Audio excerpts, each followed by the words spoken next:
এতক্ষণ ধরে স্বামীজি যা যা বললেন তার মর্মার্থ শ্রীরামকৃষ্ণের সেই যত মত তত পথ বাণী। কোনো নির্দিষ্ট ধর্মের জয়গান করলেন না স্বামীজি।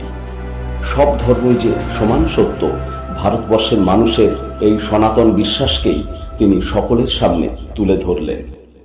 সেই ভাষণে তিনি আরও বললেন, সাম্প্রদায়িকতা, গোঁড়ামি এবং তার ভয়াবহ ফলশ্রুতি ধর্মোন্মত্ততা বহুদিন ধরে এই সুন্দর পৃথিবীকে গ্রাস করে রেখেছে।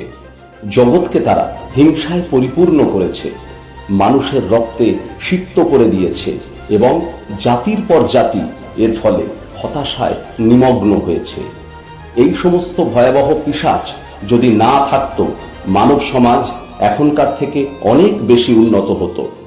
কিন্তু তাদের অন্তিম সময় উপস্থিত এবং আমি আন্তরিকভাবে আশা করি এই সম্মেলনের সম্মানে আজ সকালে যে ঘণ্টার ধ্বনি হলো তা যেন সমস্ত ধর্মোন্মত্ততা, সমস্ত অত্যাচারের মৃত্যু ঘণ্টা হয়।